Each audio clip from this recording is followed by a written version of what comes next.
Hello everyone. Last जब हमने CRM का पार्ट फर्स्ट कंप्लीट किया था उसमें हमने सीआरएम के बारे में समझा था एक्चुअली सीआरएम होता क्या है, उसके क्या क्या कंपोनेंट्स हैं। आज हम इसकी डेफिनेशन और इसके फीचर्स के बारे में जानेंगे कि इंटरनली ऑर्गेनाइजेशन कैसे काम करती है, किस किस चीज़ पे डिपेंडेंट करती है। इसका एक पार्ट कि सीआरएम इवॉल्व कहाँ से हुआ, कहाँ से उसका ओरिजिन हुआ, वो हम नेक्स्ट वीडियो में कवर करेंगे। तो आज का जो हमारा है पार्ट वो है डेफिनेशन ऑफ सीआरएम। अगर आपने पहला पार्ट नहीं देखा है तो पहले जाके वो देखिए, क्योंकि कॉन्टेक्स्ट समझना ज़रूरी है। जब तक हमें कॉन्टेक्स्ट समझ नहीं आएगा कि किसी चीज़ का कॉन्टेक्स्ट क्या है तो हम उसे आगे उसका जो बेस है वो बिल्ट नहीं होगा। अब हम समझते हैं कि डेफिनेशन क्या है सीआरएम की, क्योंकि इसमें टेक्निकल टर्म्स है तो ये टर्म्स आपके पास नोट डाउन होनी चाहिए। Let's start. CRM बेसिकली एक कॉम्प्रिहेंसिव अप्रोच है for creating, maintaining and expanding the customer relationship. Comprehensive का क्या मतलब है? कॉम्प्रिहेंसिव बेसिकली एक ओवरऑल अप्रोच होती है। ओवरऑल अप्रोच मतलब कस्टमर को आपको मेंटेन भी करना है, कस्टमर की जो डिमांड्स है उसे फुलफिल भी करना है, उसे टाइमली सर्विस भी प्रोवाइड करनी है। तो ये ओवरऑल अप्रोच होती है जिसमें पूरी चीज़ें कवर होंगी। CRM is a comprehensive strategy and a process of acquiring, retaining, and partnering with the selective customer to create a superior value for the company and the customer. अब ऐसा तो नहीं है कि किसी कंपनी ने अगर एक कस्टमर एक्वायर कर लिया है तो वो बस उसके बाद उस पर ध्यान नहीं देगी। अगर वो उस पर ध्यान नहीं देगी तो हमारा जो कस्टमर है वो उसे छोड़ के कहीं और जाएगा। ऑब्वियस ह्यूमन नेचर है कि हमें जहाँ से सेटिस्फैक्शन नहीं मिल रही है अगर उनकी सर्विसेज से, तो हम किसी और की सर्विसेज पे रिलाई करना पसंद करेंगे। तो वही है एक कॉम्प्रिहेंसिव स्ट्रैटेजी। एक्वायर करना, पहले कस्टमर को एक्वायर करना, फिर उसको रिटेन करना, मतलब अपने पास बनाए रखना। और ये एक सिलेक्टिव कस्टमर के लिए हम अप्रोच फॉलो करते हैं। CRM is an integrated information system that is use to plan, schedule and control the pre sales and post sales activity. Pre sales मतलब सेल्स से पहले उसे कस्टमर बनाओ बाय एडवर्टाइजिंग, मार्केटिंग और इन्फ्लुएंसिंग जैसे भी, एंड उसके बाद उसे सर्विसेज प्रोवाइड करो ताकि वो रिटेन रह पाए एज योर कस्टमर। तो कॉम्प्रिहेंसिव का क्या मतलब होता है? Overall and complete, and CRM must be a way of doing business that touches all the area, मतलब ओवरऑल अप्रोच का मतलब बेसिकली एक ट्रीटिंग है, डीलिंग विद समथिंग, मतलब किसी एक पर्टिकुलर मैनर में किसी चीज़ को डील करना। CRM is a way of thinking about and dealing with the customer relationship.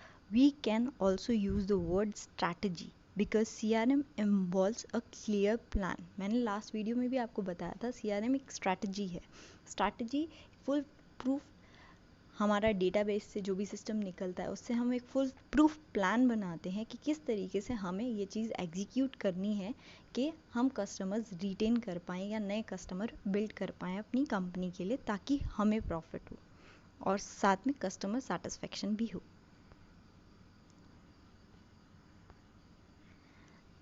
Any organization strategy that does not serve to create, maintain, and expand the relationship with your target customer does not serve the organization. अगर एक organisation है वो अपने customer के बारे में नहीं सोचेगी, उसके साथ रिलेशनशिप बिल्ड करने का नहीं सोचेगी, उसकी प्रॉब्लम्स नहीं समझेगी, तो वो ऑर्गेनाइजेशन एट वन टाइम, एक पॉइंट ऑफ टाइम के बाद उसके जो कस्टमर्स हैं वो इसके साथ पूरे लाइफ टाइम नहीं रहेंगे। तो ये एक पॉइंट है। और एक स्ट्रैटेजी अगर किसी कंपनी ने बनाई है अपने कस्टमर को रिटेन रखने के लिए, इट्स नॉट द थिंग कि दूसरी कंपनी या दूसरा ऑर्गेनाइजेशन के लिए भी वो स्ट्रैटेजी वर्क करे। हर ऑर्गेनाइजेशन की अपनी अपनी स्ट्रैटेजी होगी, क्योंकि उसके प्रोडक्ट्स में डिफरेंस होगा और उसके कस्टमर्स में भी डिफरेंस होगा, उनके रिक्वायरमेंट्स में। ठीक है, अब आते हैं strategy sets the direction of an organisation. यहाँ तक हमने कर लिया। अब हमारे पास दो तरह के कस्टमर होते हैं, एक होता है एक्सटर्नल कस्टमर और एक होता है इंटरनल कस्टमर। एक्सटर्नल कस्टमर से हम क्या समझते हैं? जो भी कस्टमर, जैसे आप हैं, हम ऑर्गेनाइजेशन से बिल्कुल अलग हैं तो उनका हम टारगेट हैं, तो हम उनके एक्सटर्नल कस्टमर हुए। इंटरनल कस्टमर कौन होते हैं?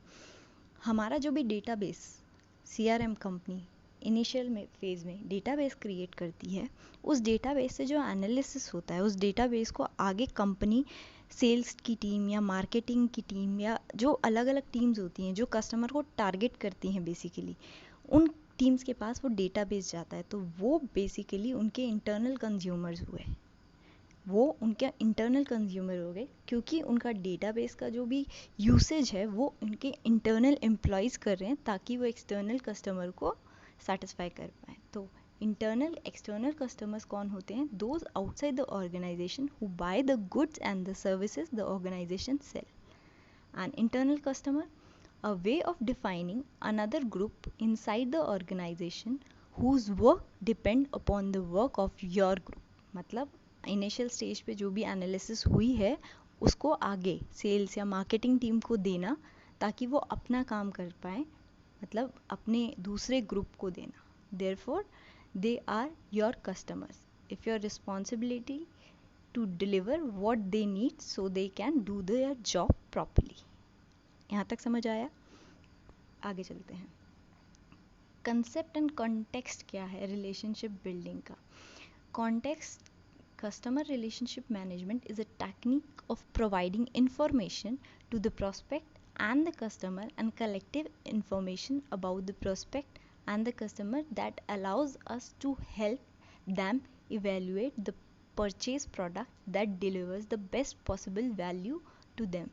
मतलब एक कस्टमर को हमें बेस्ट पॉसिबल थिंग के लिए जो उनके लिए बेस्ट हो सकता है हमारी तरफ से वो हम करके दें, उनके साथ एक रिलेशनशिप बिल्डअप होता है। इसमें 1-to-1 marketing relationship management is to make it easier for the customer.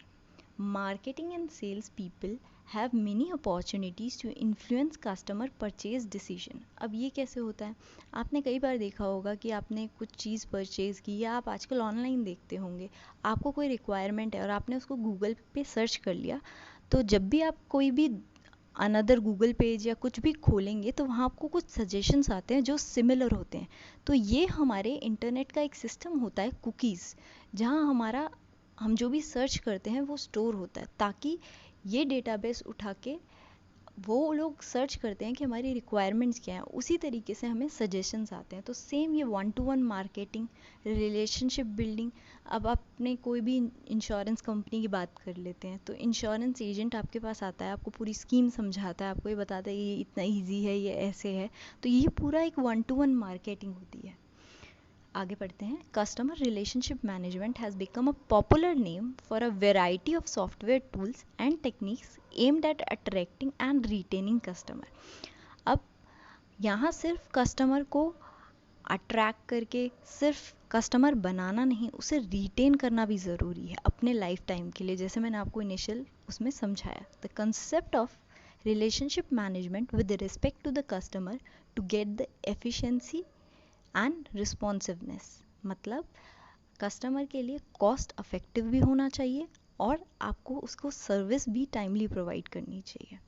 अब customer relationship management by an organisation दो कैटेगरीज में हम लोग डिवाइड करते हैं।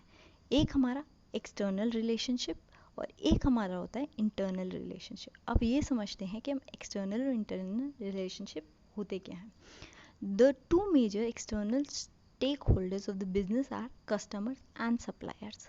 अब एक कंपनी है, कोई प्रोडक्ट बनाती है, तो वो कहीं से रॉ मटेरियल खरीदेगी या फिर वो किसी रिटेलर के पास जाके अपना प्रोडक्ट देगी ताकि वो आगे सेल करे। तो उसी तरीके से उसके दो पार्ट्स होते हैं, कस्टमर और supplier. Who it involves managing communication with the customer, particularly customers question. The ultimate goal, customer relationship का अल्टीमेट गोल ये होता है कि एक लॉन्ग टर्म रिलेशनशिप बिल्ड हो जाए कस्टमर्स के बीच में और हमारी कंपनी के बीच में। Building a strong reputation for a brand and a company. Suppliers relationship क्या होता है? All the companies try to build a strong relationship with their suppliers. और सप्लायर रिलेशनशिप हमारे कस्टमर के रिलेशनशिप से ऑब्वियस है डिफरेंट होगा, क्योंकि हमारी टारगेटेड ऑडियंस अलग है और हमारा सप्लायर अलग है। सप्लायर से भी एक रिलेशनशिप बिल्ड करना होता है ताकि उसको हमारी ब्रांड पे ट्रस्ट आए कि हम उनको टाइमली प्रोडक्ट दे रहे हैं या हम उनसे टाइमली प्रोडक्ट ले रहे हैं। एनी हाउ 2-in-1 प्रोसेस है। internal relationship. It is an integrative process. It is an integrative process within a system for fostering positive working relationship in a departmental way, in a climate cooperative and achievement. Internal relationship is an ongoing process that occurs strictly within a company or an organization. और जो internal relationship है help us to motivate and empower employees at all level of management, and it consistently deliver a satisfying customer experience. अब मैं इसका मतलब समझा देती हूँ कि internal relationship का मतलब क्या है. अगर हमने हमारे पास अगर एक कंपनी हमने बिल्ड की है और हम उसको प्रोडक्ट बना रहे हैं, तो हमारे पास एक मैन्युफैक्चरर का यूनिट होगा, एक हमारे पास डेटा का यूनिट होगा, एक हमारे पास सेल्स का यूनिट होगा. तो इन तीनों डिपार्टमेंट्स, जो डिफरेंट डिपार्टमेंट है विद इन एन ऑर्गेनाइजेशन, इनके बीच में कोऑर्डिनेशन होना बहुत ज़रूरी है. क्योंकि प्रोडक्ट बनेगा कब? जब हमारी मार्केटिंग टीम, प्रोडक्ट बन के डिलीवर होना है तो मार्केटिंग टीम का बहुत बड़ा रोल है. और अगर हमारी जो डेटा एनालिसिस टीम है उसने काम ढंग से नहीं किया, तो वो प्रोडक्ट वाले उसके अंदर इनकलकेट नहीं कर पाएंगे चेंजेस जो कस्टमर को रिक्वायर्ड हैं, और वो नहीं होगा तो हमारे आगे कस्टमर बिल्ड नहीं होगी. तो बेसिकली इंटरनल ऑर्गेनाइजेशन में अगर इंटरनल हमारे डिपार्टमेंट में कोऑर्डिनेशन नहीं होगा, कोऑपरेशन नहीं होगा, तो ये चीज़ पॉसिबल नहीं है. Customer commitment is earned in a social contract, and there is an open idea for mutual gain. Close partnership between the supplier and the customer. Customers are viewed as an individual people, and so are value providers. Continuous interaction and dialogue between the supplier and the customers focuses on discovering, creating, responding to the customer's need. Relationships are viewed as an enterprise assets. इनके relationship जो भी हैं वो हमारे एक asset की तरह काम करेंगे. एसेट की तरह काम करेंगे मतलब इन अ लॉन्ग रन वो हमें फ़ायदा करेंगे. क्योंकि नए कस्टमर्स को लाने के लिए हमें मार्केटिंग चाहिए, एडवर्टाइजमेंट चाहिए, लेकिन जो कस्टमर हमारे पास हैं वो हमारे लिए चलते रहें, उसमें हमें ज़्यादा इन्वेस्टमेंट नहीं करना पड़ेगा. तो वो हमारे लिए एक बहुत बड़ा वैल्यूबल एसेट है. There is a systematic collection, dissemination of customer information and negotiating requirements, expectations, need, attitude and satisfaction. ये सब उसमें डील होना चाहिए. अब आता है रोल क्या है. सबसे बड़ी बात है कि रोल क्या है रिलेशनशिप मैनेजमेंट का. तो इसका रोल है मैनेजमेंट ऑफ चेंजेस. मतलब आईटी डिपार्टमेंट और न्यू मैनेजमेंट प्रैक्टिसेस के अंदर जो भी हमारे चेंजेस हो रहे हैं, क्या करना है क्या नहीं करना है, वो मैनेजमेंटल चेंजेस हैं, वो सारे इसमें आते हैं. बिल्डिंग कॉर्पोरेटिव इमेज, मतलब अपनी ब्रांड की एक इमेज बनाना, टीम वर्क में रखना, वो सारी चीज़ें. Strategic internal marketing. The CRM team solves an inter department conflict and work common benefits of the organisation. Strategic internal marketing, इसमें क्या होता है कि इंटरनल डिपार्टमेंट, कई बार हम काम साथ में करते हैं तो हमारे आइडियाज़ और व्यूज़ मैच नहीं करते हैं. किसी चीज़ के बारे में हमारे कुछ व्यूज़ होंगे और सामने वाले के कुछ और व्यूज़ होंगे. तो ये इंटर डिपार्टमेंटल कॉन्फ्लिक्ट को बेसिकली, जो भी इनके बीच में कॉन्फ्लिक्ट है, एक मिडिल पाथ निकालेंगे एंड देन उसको सर्व करेंगे. Relationship between the companies and the customer reduce करेगा मार्केटिंग कॉस्ट जितना रिड्यूस हो सके, क्योंकि वो उनकी कंपनी के लिए बेनिफिशियल है. बेटर कस्टमर इंसाइट, कस्टमर को जानने में ज़्यादा मदद मिलती है इससे. और लाइफ टाइम वैल्यू. अब ये क्वेश्चन आपसे पूछा जा सकता है कि LTV की, कई बार छोटे छोटे क्वेश्चन भी आते हैं, LTV की फुल फॉर्म क्या होती है. तो लाइफ टाइम वैल्यू. तो आज के लिए हम इतना ही रखते हैं. कल हम एवोल्यूशन पढ़ेंगे इसका और आगे इसको कंटिन्यू रखेंगे. Thank you.